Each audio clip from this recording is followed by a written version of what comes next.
Halo pemirsa GPR TV, dari Sabang sampai Merauke, dari Miangas hingga Pulau Rote. Bertemu lagi bersama saya Mona Azharini Nisak dalam program Kominfo Newsroom. Halo pemirsa GPR TV, dari Sabang sampai Merauke.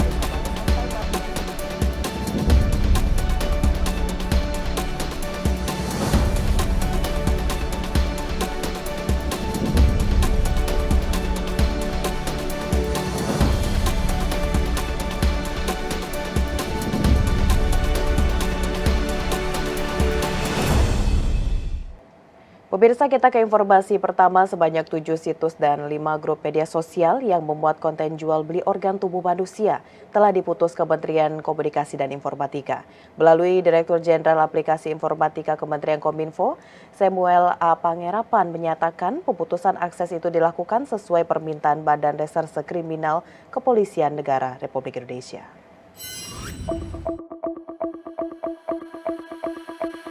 Setelah beredar informasi beberapa waktu lalu, dua remaja berinisial AL dan FA menculik serta membunuh remaja lainnya yang berusia 11 tahun di Makassar karena tergiur iklan perdagangan organ tubuh manusia dari internet. Kementerian Komunikasi dan Informatika lantas memblokir pada 7 situs web dan membekukan 5 grup di media sosial yang membuat konten jual beli organ tubuh manusia. Pemutusan akses itu sudah dilakukan sejak tanggal 12 Januari 2023. Melalui Direktur Jenderal Aplikasi Informatika Kementerian Kominfo, Samuel A. Pangerapan menyatakan, pemutusan akses itu dilakukan sesuai dengan permintaan Badan Reserse Kriminal Kepolisian Negara Republik Indonesia. Sebelumnya, tim mesin pengais konten negatif atau AIS Kementerian Kominfo telah melakukan pemantauan terhadap beberapa situs dan akun media sosial yang diduga memuat konten jual beli organ tubuh.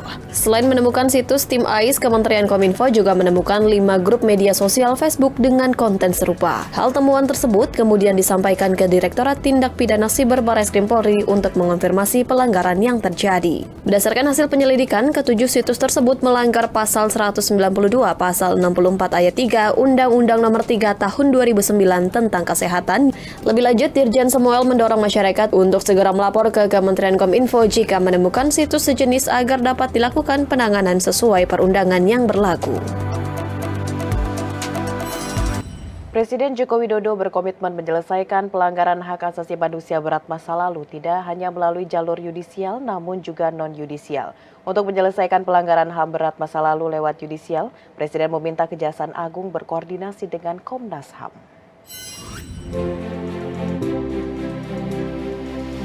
Menindaklanjuti penanganan pelanggaran HAM berat yang terjadi di masa lalu, Presiden Joko Widodo dalam waktu dekat akan mengunjungi korban pelanggaran HAM berat tersebut. Hal ini disampaikan Menko Polhukam Mahfud MD dalam keterangan pers usai melakukan rapat terbatas dengan Presiden Joko Widodo di kantor Presiden Jakarta. Adapun beberapa daerah yang akan dikunjungi Presiden seperti Aceh dan Talang Sari. Sedangkan untuk korban pelanggaran HAM berat yang berada di luar negeri terutama di Eropa, nantinya mereka akan dikumpulkan di satu tempat untuk memberikan jaminan dan hak-hak yang sama sebagai warga negara Indonesia. Korban-korban yang berada di luar negeri tersebut nantinya terlebih dahulu akan dipersiapkan oleh Menkumham, Menlu, dan Menko Polhukam. Sedangkan secara keseluruhan untuk tim penanganan HAM berat ini, Presiden telah menginstruksikan 17 kementerian lembaga dan koordinasi dengan lembaga independen yang akan diumumkan sebelum akhir bulan Januari 2023. Di antara yang secara seremonial untuk ditunjukkan kepada publik bahwa kami bersungguh-sungguh, mungkin dalam waktu dekat Presiden akan berkunjung ke beberapa daerah, misalnya ke Aceh, kemudian apa lagi tadi, Talang Sari, dan di luar negeri kami akan mengumpulkan korban-korban pelanggaran HAM berat di masa lalu, karena mereka banyak sekali, terutama di Eropa Timur, untuk memberi jaminan kepada mereka bahwa mereka adalah warga negara Indonesia dan mempunyai hak-hak yang sama. Nanti mungkin akan dikumpulkan di Jenewa atau di Amsterdam atau di Rusia atau di mana, Pak Menkumham dan Menlu bersama saya ditugaskan untuk menyiapkan itu, sehingga nanti pesannya juga ada di luar negeri dan tim ini tidak main-main.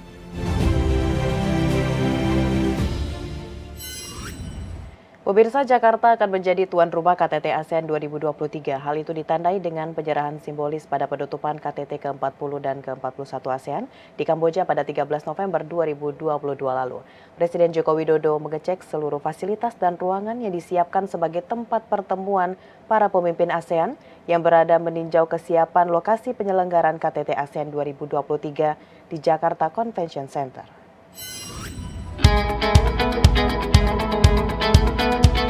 Jelang perhelatan KTT ASEAN, Presiden Joko Widodo bersama para menteri dan PJ Gubernur DKI Jakarta meninjau kesiapan Jakarta Convention Center pada Jumat 13 Januari 2023. Dalam kunjungannya, Presiden memeriksa sejumlah fasilitas dan ruangan seperti balai pertemuan, ruang sidang, ruang cendrawasih, ruang pameran, dan area parkiran yang akan digunakan dalam pertemuan kepala negara ASEAN mendatang. KTT ASEAN di Kamboja pada 13 November 2022 memandatkan Indonesia sebagai Ketua ASEAN 2023. Sebagai tuan rumah KTT ASEAN 2023, Indonesia mengambil tema Asian Matters Epicentrum of Growth.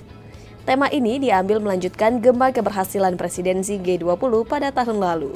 Adapun sebagai Ketua ASEAN, Indonesia bertugas mempromosikan dan meningkatkan kepentingan dan kesejahteraan ASEAN, serta membangun dan memperkuat komunitas ASEAN, juga memastikan sentralitas ASEAN. Di sisi lain, Indonesia juga harus memberikan solusi efektif akan isu-isu mendesak di kawasan ASEAN. KTT ASEAN 2023 merupakan momentum menjadikan kawasan Asia Tenggara sebagai pusat pertumbuhan ekonomi dan stabilitas keamanan global.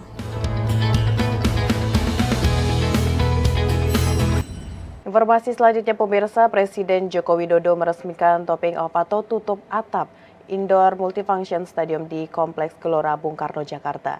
Indoor Multifunction Stadium ini memiliki luas 50.398 meter persegi dan mampu berkapasitas penonton sebanyak 16.000 lebih orang. Presiden Joko Widodo didampingi sejumlah menteri meninjau proyek Arena Olahraga Indoor Multifunction Stadium atau IMS di kawasan Gelora Bung Karno, Senayan, Jakarta pada Jumat 13 Januari 2023. Dalam kunjungannya, Presiden menyampaikan pentingnya Jakarta mempunyai arena olahraga berfasilitas mewah dan lengkap agar setara dengan kota besar dunia. IMS diklaim Presiden sebagai arena olahraga tertutup paling besar di Indonesia. Selain sebagai tempat penyelenggaraan ajang olahraga, IMS juga mampu menjadi tempat festival budaya dan seni, juga musik skala besar. Kita patut berbangga bahwa di negara kita sekarang ini ada arena tertutup dengan kapasitas yang 16.250. Selain bisa dipakai basket, juga dipakai untuk futsal, bisa dipakai untuk badminton, dipakai untuk volley, dan pertunjukan musik, konser musik, kemudian seni pertunjukan yang lainnya. Saya kira itu sebuah